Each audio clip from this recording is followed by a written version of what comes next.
Face recognition door lock. Robotic systems. Casey Sanchez, Andrew O'Reilly, Mohammed Gadaro. Introduction. Our project is a face recognition lock system that checks to see if there's a registered face in view. Once a registered face is detected, the software returns a match, and the user is then authenticated to unlock the box by pressing the button. If an unregistered face is returned, the user is unable to unlock the box, and the buzzer is sounded when the button is pressed. Software design. Our software design consists of 3 separate programs written in Python. First, we have faceregister.py, which uses the webcam to capture a specified number of images to generate a named class for the dataset. FaceBuilder.py, the dataset created using the faceregister.py, is read, augmented, and scaled to 0 to 1. The model is compiled, built, fitted, and saved using the dataset. And then finally, we have facerecognition.py. The model created using facebuilder.py is loaded to perform face recognition. When the box is closed and the button is pressed, an image is captured, then the model makes a prediction. If the prediction has an accuracy greater than or equal to 90%, the servo will move to the open position. Otherwise, the servo remains in the closed position and the buzzer sounds. When the box is opened and the button is pressed, the servo moves to the closed position.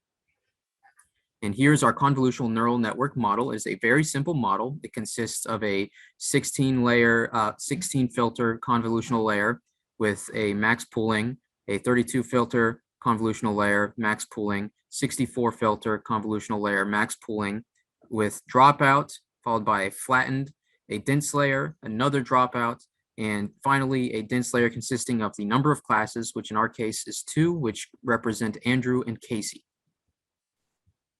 So for the hardware components of this project, we have a Raspberry Pi for all of the computing, a USB webcam for capturing the faces, an SG90 servo to turn the lock, a buzzer, and a button. So the buzzer, button, and servo are connected to the GPIO ports of the Pi, and the USB webcam is connected directly to the USB ports. And when the button is pressed, a frame is captured for face recognition. If a registered face is detected, then the servo will unlock the box. If an unregistered face is detected, the buzzer will sound. And here you can see a schematic of the circuit that we're using.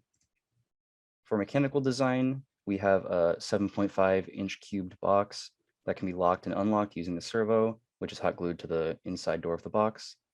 There's a drilled hole that you can see in the picture that the servo turns into to keep the door from opening. And whenever the face recognition detects a registered face, it will turn 90 degrees to allow you to open the door. And here's a picture of the final design that we have with the box and the Raspberry Pi and circuit components all integrated together. We also came up with a few ways that we could improve our design. For the software to achieve higher accuracy, we could use better models such as SpeedG16. However, this comes at the cost of training time and model size.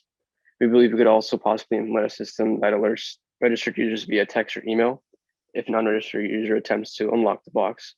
We'd also add an added layer of security for multi-factor authentication, such as a fingerprint scan or passcode. We could also add the option to store a record of who unlocked or locked the box. Adding these features would definitely make our robot more robust. And now we'll be showcasing a video of our project.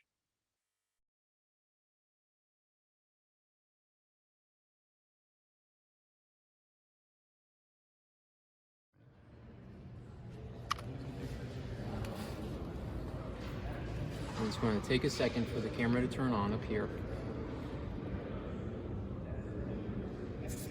Okay, it's active. All right. It's open now. So you can open it. See our latch is over here. It's got a little bit of jitter to it, but we have the hole over there.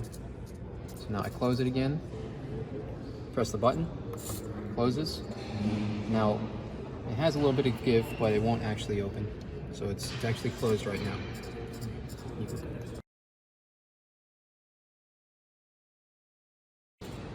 So the door is locked right now.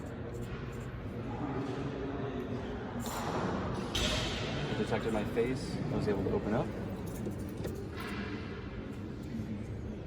Okay. And then we close it back up. And now it's closed again. Can't open it.